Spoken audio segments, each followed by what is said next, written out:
नमस्कार साथियों, आप देख रहे हैं target B Chandra YouTube channel. मैं हूं चंद्रभान और आज है 8 मार्च और आज है अंतर्राष्ट्रीय महिला दिवस। तो मैं दुनिया की सभी महिलाओं के सम्मान, स्वावलंबन, सुरक्षा और स्वास्थ्य की कामना करते हुए सभी को अंतर्राष्ट्रीय महिला दिवस की हार्दिक शुभकामनाएं देता हूं।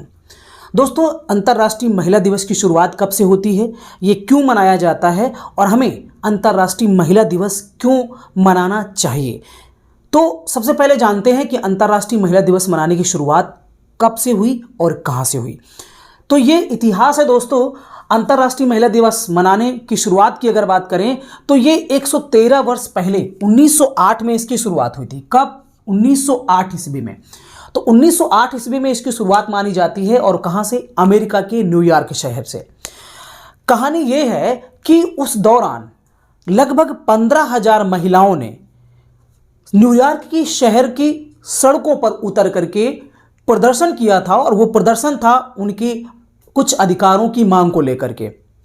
इन 15,000 महिलाओं ने मांग की थी कि उन्हें काम के जो घंटे हैं वो कम किए जाएं, उन्हें बेहतर वेतन मुहैया कराया जाए, इसके साथ साथ और उनको वोटिंग का अधिकार दिया जाए।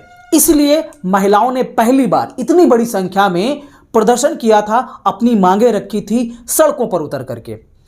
उसके बाद ही इस तरीके की एक संकल्पना बनना शुरू होती है कि नहीं, महिलाएं जो हैं उनके लिए भी उनके कुछ अधिकार होने चाहिए, वो भी कुछ निर्णय ले सकें और उनको भी कुछ अधिकार दिए जाने चाहिए। महिलाओं को एक वस्तु नहीं समझा जाना चाहिए। बाद में क्या होता है कि इसी वजह से अमेरिका की एक पार्टी है, सोशलिस्ट पार्टी, उसने क्या किया था कि पहली बार महिला दिवस मनाना शुरू किया था अमेरिका में। तो अमेरिका जैसे देश आज जो विकसित है, कहीं ना कहीं हम ये कह सकते हैं कि वहां महिलाएं जो हैं वो पूरी तरीके से पुरुषों के समान जो है वो रोजगार में भी हैं और उस देश की जीडीपी में बहुत उनका बड़ा योगदान रहता है। तो पुरुषों के बराबर उनको अधिकार मिले हुए हैं और इसीलिए अमेरिका जैसे जो देश है वो विकसित की श्रेणी में आते हैं। तो कोई भी देश तभी विकसित माना जाएगा जब उस देश का प्रत्येक नागरिक उस देश की जीडीपी में अहम योगदान देगा। और हम अगर अपने देश की बात करें, भारत की बात करें, तो भारत की कुल आबादी का लगभग आधा % जो आबादी है वो महिलाओं की है। फिर भी महिलाओं के रोजगार की बात कभी नहीं की जाती है और इसीलिए उनका जीडीपी में हिस्सा जो है बहुत कम है। और यही एक कारण है कि हमारे देश की आर्थिक व्यवस्था जो है वो उतना मजबूत नहीं है जितना कि होना चाहिए। तो इसकी शुरुआत, अंतर्राष्ट्रीय महिला दिवस की शुरुआत एक हड़ताल की शुरू हुई थी, एक कह सकते हैं कि एक मांग के आधार पर हुई थी।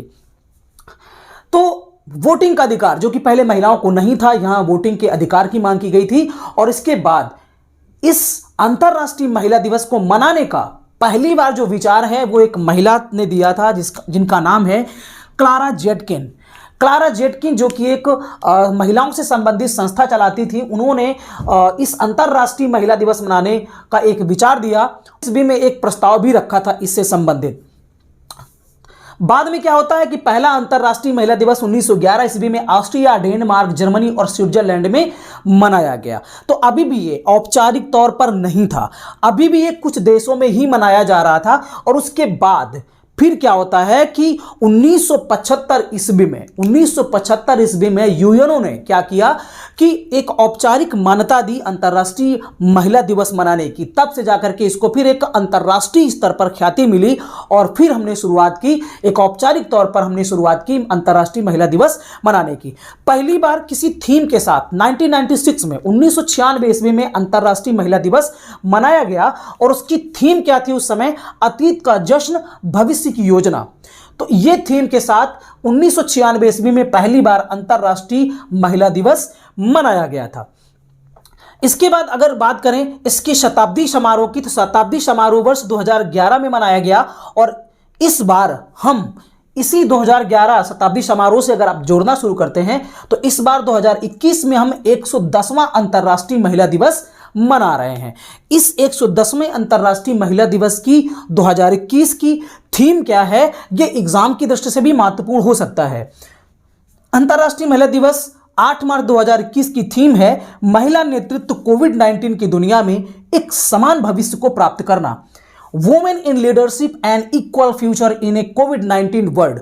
ये जो थीम है उसको रखने का यूनो का रखने का उद्देश्य ये है कि इस कोविड-19 की दुनिया में, जब से कोविड-19 आया, इसमें महिलाओं ने बढ़ चढ़ करके हिस्सा लिया, लोगों की सेवा की, चाहे वो डॉक्टर के रूप में हो, चाहे वो मास्क बनाने के रूप में हो, या चाहे वो वैक्सीन के रूप में हो, या लोगों की मदद करने के रूप में हो। तो महिलाओं ने पुरुषों के बराबर इसमें हिस्सेदारी ली और लोगों की मदद की। इसलिए यहां पर हमने इसकी थीम रखी है महिला नेतृत्व की। महिला भी एक नेतृत्वकर्ता हो सकती है जिस तरीके से एक पुरुष नेतृत्वकर्ता होता है। तो महिला नेतृत्व कोविड-19 की दुनिया में एक समान भविष्य को प्राप्त करना।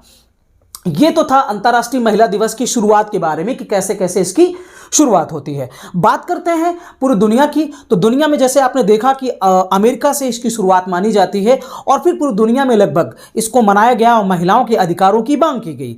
और जैसे रूस जैसे देशों में भी क्या होता है कि महिलाओं के अधिकारों की बात की जाती है। अब हम आते हैं अपने भारत देश की बात करते हैं। भारत देश में अगर जितनी आबादी है, कुल आबादी का लगभग 50% महिलाओं की आबादी है। ठीक, इस 50% महिला की आबादी में अगर हम बात करें सकल घरेलू उत्पाद की, तो उनमें महिलाओं का हिस्सा जो है बहुत कम है, क्योंकि कहीं ना कहीं हम महिला रोजगार की बात नहीं करते हैं। बहुत सारे ऐसे रोजगार हैं जो कि महिलाएं नहीं कर सकती हैं, ऐसा मानना है हमारे देश में बहुत सारे लोगों का, क्योंकि वो उनके सम्मान को ठेस पहुंचाता है। तो भारत में इस पुरुषों का एक तबका ऐसा भी है जो महिलाओं के रोजगार को लेकर के, उनके पहनाव को लेकर के, उनके काम को लेकर के सहमत नहीं है। उनको लगता है कि महिला का ये काम है जो महिला को ही करना चाहिए। आज भी बहुत सारे लोगों के मन में ये बात है। खासकर अगर हम शहरी क्षेत्रों की बात करें तो शहरी क्षेत्रों में महिलाएं आत्मनिर्भर बन रही हैं, वो एक व्यवसायी भी हैं और वो खुद स्वतंत्र निर्णय लेने में सक्षम है। ये वहाँ रोजगार की बात करें तो शहरी क्षेत्र जो है वो काफ़ी महिलाओं के हिसाब से बेहतर हैं, लेकिन ग्रामीण क्षेत्रों में आज भी स्थिति महिलाओं को की बहुत ही खराब है। अगर हम एक किसान की बात करते हैं, जब भी हम किसान शब्द का यूज करते हैं तो हमारे मस्तिष्क में एक गमछा बांधे और एक हंसिया लिए एक पुरुष का ही चित्र आता है कि वही किसान हो सकता है। जबकि वास्तव में देखा जाए तो उस किसान पुरुष के साथ में उसकी पत्नी या जो भी उसकी घर की महिलाएं हैं वो बराबर योगदान देती हैं, चाहे निराई गुड़ाई का काम हो या खेत में कोई भी काम करने का काम हो। तो ग्रामीण क्षेत्रों में महिलाएं बहुत काम करती हैं, लेकिन फिर भी उनकी वैल्यू उनको नहीं दी जाती है। उन्हें सिर्फ और सिर्फ एक गृहिणी के तौर पर भी देखा जाता है।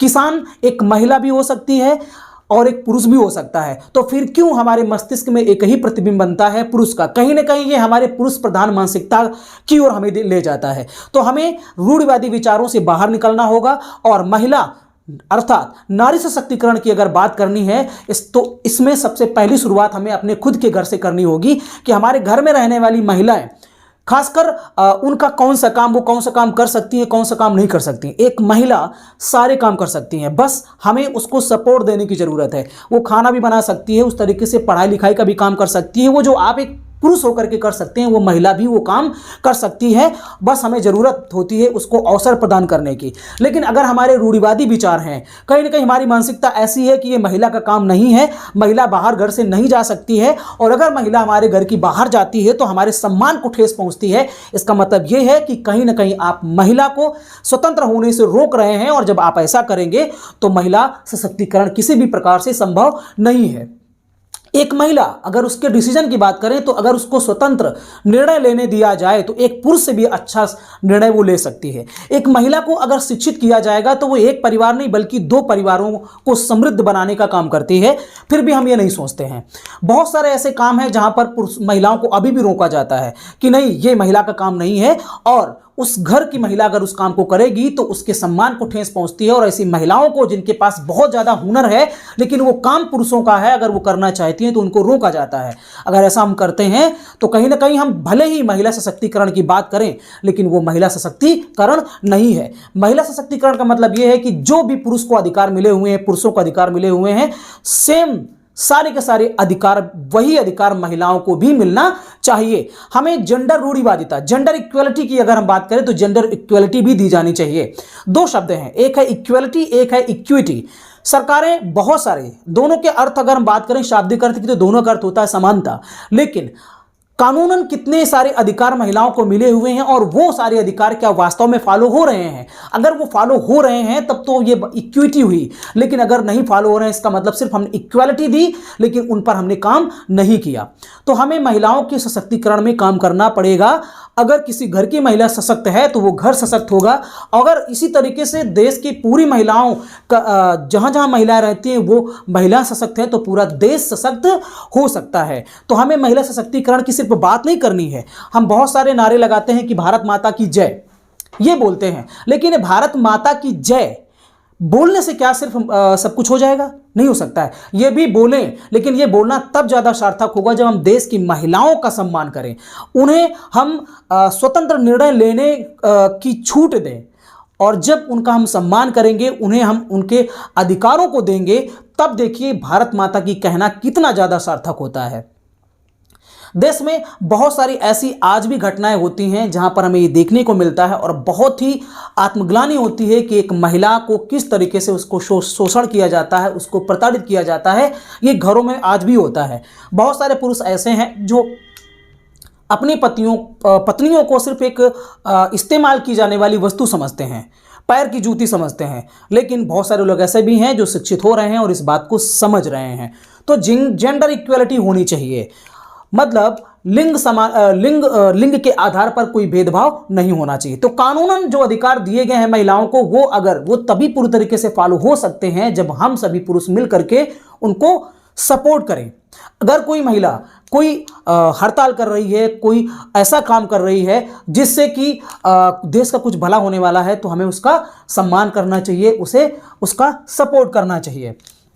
उत्तर प्रदेश सरकार की बात करें तो उत्तर प्रदेश सरकार ने मिशन शक्ति नाम से एक योजना चलाई हुई है जो कि 17 अक्टूबर से शुरुआत की गई थी। और ये अगर बात करें तो शारदीय नवरात्रि 2020 से लेकर के बसंत की जो नवरात्रि 2021 है तब तक ये कार्यक्रम चलने वाला है मिशन शक्ति। और 8 मार्च से मिशन शक्ति का जो दूसरा फेज है, दूसरा चरण है, उसकी शुरुआत माननीय योगी आदित्यनाथ जी के द्वारा की जाने वाली है।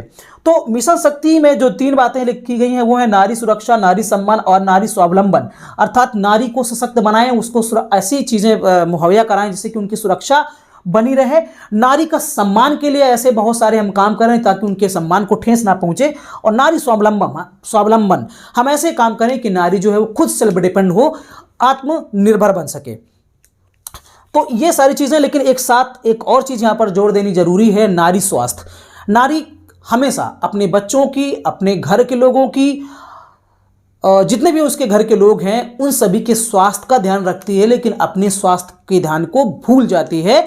ये बात भी यहाँ पर ऐड कर देनी चाहिए कि नारी स्वास्थ्य भी बहुत जरूरी है, क्योंकि नारी स्वास्थ्य एक पुरुष के लिए भी लाभकारी है। नारी स्वस्थ रहेगी तो पूरा देश स्वस्थ रहेगा। तो इस तरीके से अंतर्राष्ट्रीय महिला दिवस सार्थक तब माना जाएगा जब सिर्फ इसे एक उत्सव के रूप में ना लिया जाए, बल्कि प्रतिदिन, सिर्फ एक दिन नहीं, सिर्फ 8 मार्च को नहीं, बल्कि प्रतिदिन हम महिलाओं का सम्मान करें, महिलाओं को उनके अधिकारों से उनको वंचित ना करें, उनका शोषण ना करें, और जो भी घर की महिलाएं हैं उनको हम बराबरी का दर्जा दें। तभी जाकर के वास्तव में हम इस अंतर्राष्ट्रीय महिला दिवस को सार्थक मना सकते हैं। तो दोस्तों, इसी वीडियो बातों के साथ में मैं अपनी बातें समाप्त करता हूं। धन्यवाद।